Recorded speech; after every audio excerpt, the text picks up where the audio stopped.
구독과 좋아요는 큰 힘이 됩니다. 대나무는 속이 텅 비었습니다. 그럼에도 불구하고 아주 키가 크게 자랄 수 있는 것은 마디가 있기 때문입니다. 사람이든 단체이든 성장통이라는 것이 있습니다. 사람이 성인으로 성장하는 과정에도 말 안 듣는 7살을 지나서 또 중2병을 통과하고 고3을 지나고 대학을 나오는 과정에서 성장통이 있고, 그 성장통이 대나무의 마디처럼 우리의 인생을 살아가게 하는 것입니다. 교회도 마찬가지입니다. 사람이 모이는 곳에는 교회뿐만 아니라 어느 단체든지 말이 많고 시끄럽게 되어 있습니다. 그것을 너무 부정적으로 보지 말고 발전적으로 성장하는 마디로 만들어야 됩니다. 오늘 본문의 초대교회도 베드로와 제자들의 열심으로 날마다 부흥하고 있었는데, 그만 구제하는 문제로 내부적으로 갈등이 일어나게 됩니다. 그러나 제자들은 이 같은 갈등을 잘 해결하고 오히려 이전보다 더 크게 부흥하게 하는 역사를 일으키게 됩니다. 오늘 본문을 보시면서 우리가 이 땅에서 성장통을 해결할 수 있는 방법을 발견하게 되는데, 그 성장통을 해결할 수 있는 비결이 무엇인가, 거기에 대해서 한번 공부해 보겠습니다. 첫 번째, 갈등이 무엇인가부터 한번 보겠습니다. 본문 말씀 1절 말씀 보면, 그때의 제자가 더 많아졌는데 헬라파 유대인들이 자기의 과부들이 그 매일 구제에 빠짐으로 히브리파 사람을 원망한 할세, 이렇게 기록되어 있습니다. 예루살렘 교회 교인들이 날마다 부흥하고 있었습니다. 교회 교인이 당시 예루살렘 인구가 얼마나 되었는지 기록이 없으니까 모르겠습니다만은 2만 명이라면은 아마도 최하 30% 이상 50%까지 교회에 나오지 않았을까, 이렇게 생각하게 됩니다. 2만 명이 될 만큼 단기간에 부흥이 되다 보니 그 안에는 고아와 과부들이 있었고, 교회에서는 이들에게 음식을 제공하고 도와주고 있었습니다. 제자들이 말씀을 전하랴, 구제 활동을 하랴 정신 없었겠지요. 그러다 보니까 공평하게 구제를 못한 것 같습니다. 제자들이 히브리파 사람하고 또 헬라파 과부하고 차별했겠습니까? 잘 몰라서 그랬겠지요. 어쨌거나 교회는 이 구제 문제로 시끄러워졌습니다. 이것이 초대교회의 문제였습니다. 오늘날 우리 교회도 문제없는 교회 없습니다. 교회뿐만 아닙니다. 어느 단체, 어느 나라, 어느 가정이나 문제가 있습니다. 문제가 없다면 그곳은 사람 모인 곳이 아닙니다. 그러므로 부부간의 문제나 자녀와 부모 간의 문제나 교회 안의 문제나 사회와 국가의 문제에 있음을 한탄하지 마십시오. 이 갈등과 문제들을 발전적으로 승화시켜 나가야 됩니다. 갈등을 해결하지 못하면 파멸로 갑니다. 파멸은 너도 죽고 나도 죽는 것입니다. 너도 살고 나도 살고 서로 윈윈 하는 방법을 모색해서 대나무의 마디처럼 더욱더 견고한 관계로 발전해 나가야 됩니다. 그런데 사람들은 갈등이 생기면 너는 죽고 나만 살려고 합니다. 너가 죽고 나만 살 수 없습니다. 너가 살아야 나도 살 수 있습니다. 부부간의 문제도 그렇고 사회 갈등도 그렇습니다. 부부싸움을 발전적으로 해결해 나가야 됩니다. 그렇지 못하면 가정이 파괴됩니다.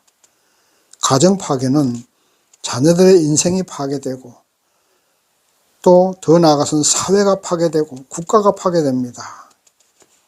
오늘날 정치판도 그렇습니다. 아무리 믿고 못마땅해도 국가를 생각하셔야 됩니다. 상대가 죽으면 나도 죽습니다. 상대가 살아야 나도 삽니다. 국가 이익이라는 큰 공통점을 가지고 해결책을 찾아야 됩니다. 국가를 망하게 하는 사람들이 있다면 그 국가는 살아가기 어렵습니다. 오늘 예루살렘 교회도 바로 이 같은 내부 갈등이 생기게 되었습니다. 두 번째, 갈등의 해결책에 대해서 공부해 보겠습니다. 갈등을 해결하기 위해서 사도들은 어떻게 했는가? 첫 번째로는 교회를 조직화했습니다. 본문 2절에서 3절 말씀 보면 12사도가 모든 제자를 불러 이르되 우리가 하나님의 말씀을 제쳐놓고 공개를 일삼는 것이 마땅치 아니하니 형제들아 너희 가운데 성령과 지혜가 충만하여 칭찬 듣는 사람 7을 택하라. 우리가 이 일을 저희에게 맡기고 이렇게 기록되어 있습니다. 사도들은 교회의 갈등을 해결하기 위해서 교회를 조직화하기로 생각하고 구제를 맡아서 일할 7집사를 선택하게 합니다. 그리고 그 7집사의 선택 기준이 뭐냐 하면 3가지가 나옵니다. 첫 번째로는 성령이 충만해야 됩니다.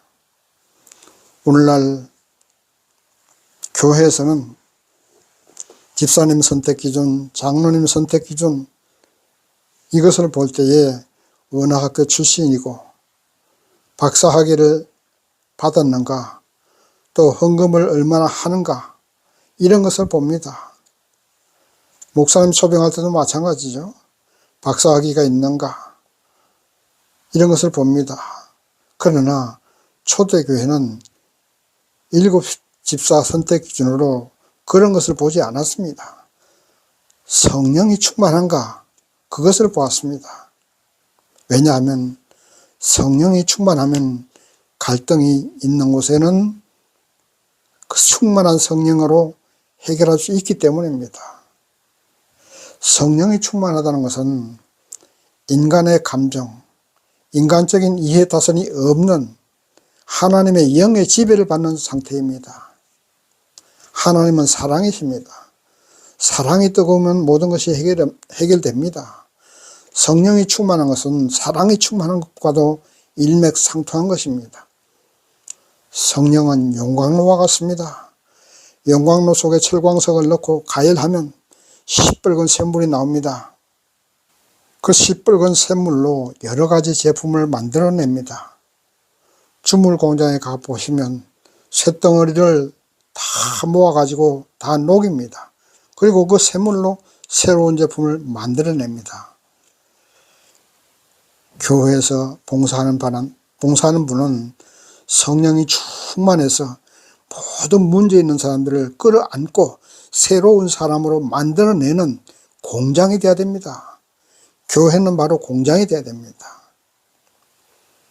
강도도 오고 도적도 오고 살인자도 오고 사기꾼도 오지만 그 모든 사람들이 성령으로 녹아지고 사랑으로 녹아져서 새로운 사람으로 만들어내는 교회는 바로 그런 공장이 된다는 말입니다. 부부간에 문제가 있다고 해서는 안 됩니다. 문제 있는 부부가 있으면 그것을 해결할 방법을 찾아야 합니다. 그 문제 때문에 이혼하려고 해서는 안 됩니다. 교회도 마찬가지입니다. 교회를 떠나서 다른 교회로 가면 거기는 문제 없습니까? 거기도 문제 있습니다. 부부간에 이혼하고 재혼하면 팔자가 바뀔 것 같습니까? 그 사람들과 나하고 안 맞는 것 같습니다.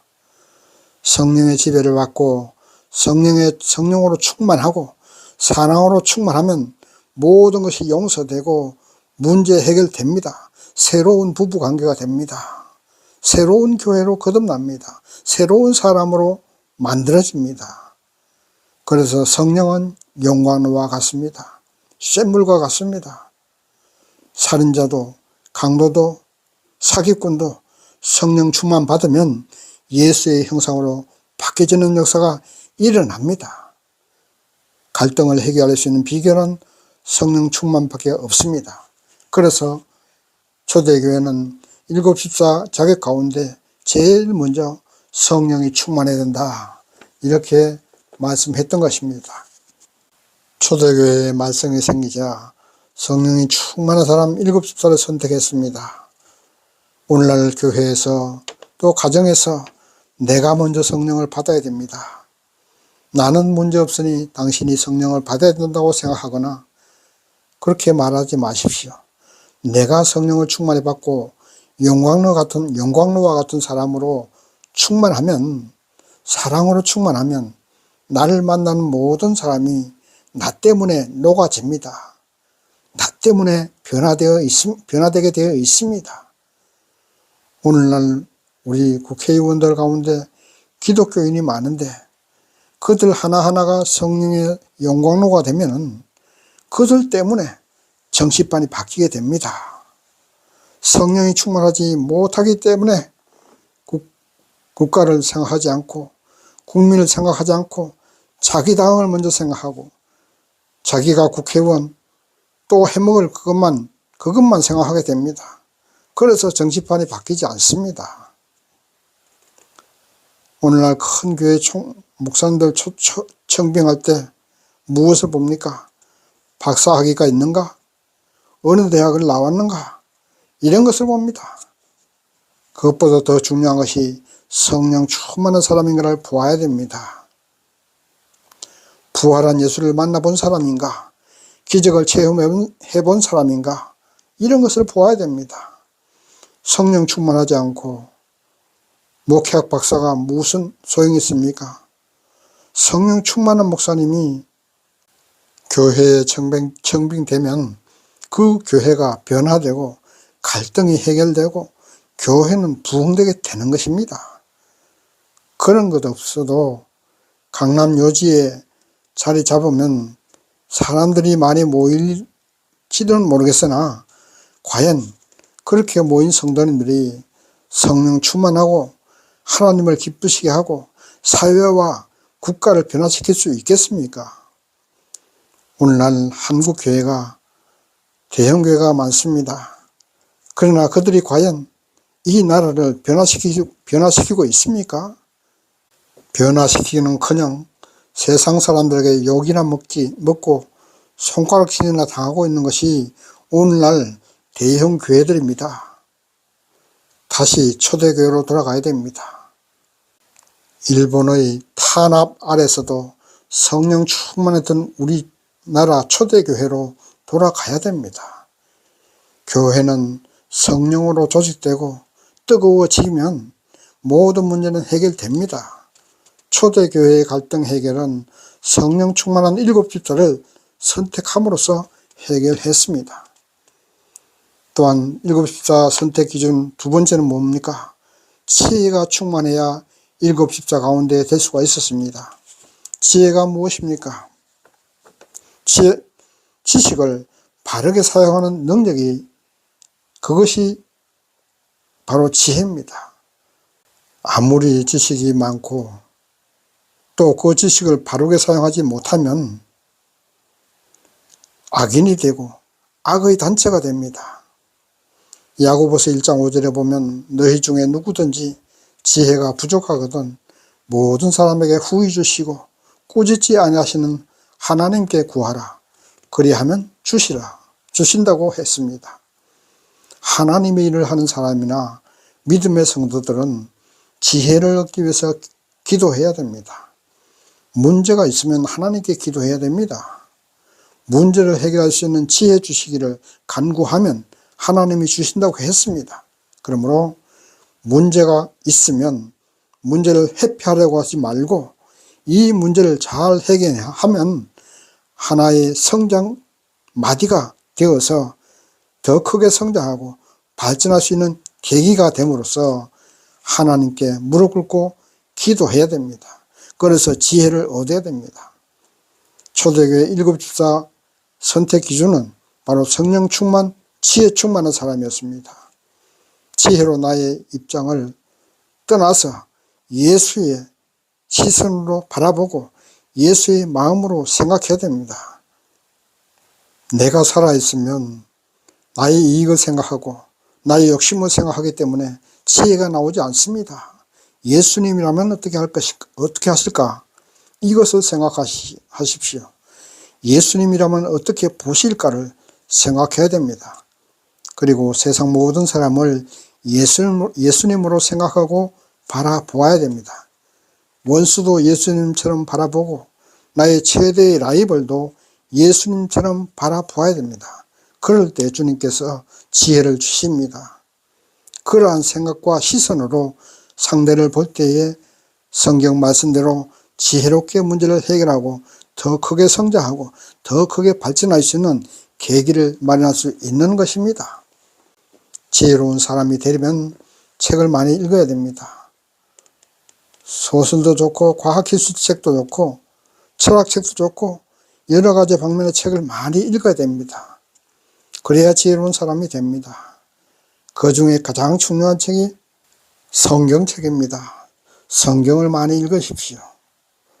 대충 읽지 마시고 꼭꼭 씹어서 잘 소화시켜서 읽으면 많은 지혜를 가지게 됩니다. 입시 경쟁에 휘둘려서 영어 단어 하나 더 외우고 수학 문제 하나 더 풀겠다는 그것이 중요하지 않습니다. 자녀들에게도 성경을 읽게 하시고 다방면의 책을 많이 읽게 해야 됩니다. 그래서 지혜로운 사람이 되면 성공적으로 인생을 살 수 있고 어디에 가서 무슨 일을 당해도 인정받는 사람이 될 수 있습니다. 또 인생의 어려운 난간에 부딪혔을 때도 그 위기를 잘 극복하고 더 크게 발전해 나갈 수 있습니다. 지혜가 없으면 위기 앞에서 좌절하고 쓰러지게 됩니다. 아니면 위기 앞에서 도망가게 됩니다. 그 위기를 세상 지식에 해결하지 못합니다. 오직 하나님이 주신 지혜가 있을 때에 그 위기를 극복하고 대나무의 마디처럼 더 크게 발전할 수 있다는 사실을 믿으시기 바랍니다. 세 번째 7집사 선택 기준이 뭡니까? 칭찬 듣는 사람입니다. 교회를 잘 이끌어 가려면 그 교회 교인들에게 인정받고 칭찬을 받는 그런 사람이 되어야 됩니다. 교인들에게 인정받지 못하고 칭찬받지 못하면 어떻게 교회를 이끌어 갈 수가 있겠습니까? 교인들은 세상에서 칭찬받는 사람이 되어야 됩니다. 예수 믿는 사람이 그럴 수 있느냐는 말을 들어서는 안 됩니다. 하나님을 믿는 성도이기에 더 높은 도덕적 기준이 적용됩니다. 똑같은 잘못을 해도 교인들이 잘못하는 것하고 불신자가 잘못하는 것하고 기준이 달리합니다. 그러므로 하나님을 믿는 성도들은 세상 사람들보다 더 성결하게 살아야 됩니다. 부정함이 없어야 하고 누가 보는 데서든 또 안 보는 데서든 거룩하고 성결하게 생활할 것이 아니라 생활해야 됩니다. 하나님이 보고 계신다는 사실을 항상 마음 깊숙이 간직해야 됩니다. 그렇게 하면 성결하게 살 수밖에 없습니다. 하나님이 보고 계시는데 어찌 부정하게 살 수 있겠습니까? 하나님이 보고 계시는데 어찌 요령 피우면서 성실하지 못하게 살 수 있겠습니까? 하나님 앞에서는 이 생각을 가지고 인생을 살면 부정하지 않고 성실하게 살 수 있을 것입니다. 자녀는 부모를 닮게 되어 있습니다. 같은 원리로 하나님을 진실로 믿는 사람은 그 성품이 하나님을 닮아가게 되어 있습니다. 예수님을 닮아가게 되어 있습니다. 오늘 본문 스데반 집사의 얼굴이 천사의 얼굴과 같더라 이렇게 기록되어 있습니다. 천사 같은 얼굴을 하고 천사 같은 사람이 되면 문제는 다 해결됩니다. 하나님이 보고 계신다는 사실을 꼭 명심하시고 예수님처럼 생각하고 예수님의 마음으로 살아가면 어떤 문제든지 해결됩니다. 예수의 마음이 되면 영광 속에서 녹은 쇳물이 새로운 제품으로 태어나는 것처럼 모든 사람들을 새로운 사람으로 변화시킬 수 있는 것입니다. 어떤 문제든지 잘 해결해서 이전보다도 더 발전적인 해결책을 찾을 수 있을 것입니다. 예수께서 죽음을 해결하기 위해서 죽으시고 부활하셨습니다. 내가 죽어지고 예수님이 우리 마음속에 임하시면 문제가 해결될 것이고, 예수님이 가정에 임하시면 가정이 문제가 해결됩니다. 예수님이 정치판에 임하시면 정치가 발전하게 될 것입니다. 이렇게 일곱 집사를 선택하고 사도들은 말씀을 전하는 일과 기도하는 일에 전념하자 초대교회는 나날이 더욱 발전하게 됩니다. 이제 교회 안에는 문제는 해결되었습니다. 대나무의 마디처럼 구제 문제를 해결하고 일곱 집사를 선택하고 교회를 조직화하자 이제 교회는 나날이 더욱더 부흥되게 되고 사도들은 더욱더 기도와 말씀 전하는 일에 전념하게 되었습니다. 그런데 이제 교회 밖에서 문제가 생겼습니다. 스데반 집사를 잡아가지고 하나님을 모독했다고 하고 율법을 거스렸다고 하고 모함을 합니다. 그러나 그럼에도 불구하고 스데반 집사의 성령으로 말하게 하심을 능히 당하지 못하고 얼굴이 천사의 얼굴과 같았습니다. 이제 말씀을 정리합니다. 사람 사는 세상에 문제가 없을 수 없습니다. 문제가 있는 것은 지극히 정상적인 일입니다. 문제는 그 문제를 어떻게 극복해 나가느냐, 그게 문제입니다. 개인이든 국가이든 교회이든 또 가정이든 문제가 있으면 문제를 회피하려고 하지 마십시오. 문제 앞에서 도망가려고 하지 마십시오. 문제가 있음을 오히려 감사하시고 무릎 꿇고 기도하십시오. 기도해서 성령 충만한 사람이 되시고 성령 충만한 사람이 되셔야 됩니다. 그렇게 내가 성령이 충만하면 나로 인해서 상대방이 녹아집니다. 나로 인해서 상대방도 성령이 충만해집니다. 나로 인해서 상대방도 지혜가 충만해집니다. 그리고 우리는 평상시에 성경을 쭉 날마다 읽으십시오. 그리고 세상적인 책도 많이 읽으셔야 됩니다. 그래서 어디를 가든지 칭찬받는 사람이 되십시오. 결국에 우리의 최종 목표는 예수님처럼 되어야 됩니다. 인류를 구원하신 예수님처럼 되면 어떤 문제이든지 극복하고 그 문제 때문에 교회가 더 크게 부흥하고 그 문제 때문에 가정이 더 화목해지고 그 문제 때문에 국가도 더욱더 발전하게 되고 여러분의 인생이 더 크게 발전하게 되는 그런 역사가 일어나야 됩니다. 우리 모두 스데반 집사처럼 천사 같은 사람으로 문제를 극복해 나가십시다. 저와 여러분 모두 스데반 집사처럼 성령이 충만하십시다. 그래서 모든 죄의 문제를 해결하고 모든 문제를 해결하고 녹이십시다. 그래서 우리의 가정도 직장도 사업체도 국가도 새로운 사람으로 만들 수 있는 저와 여러분 되시기를 주님의 이름으로 축원합니다. 감사합니다.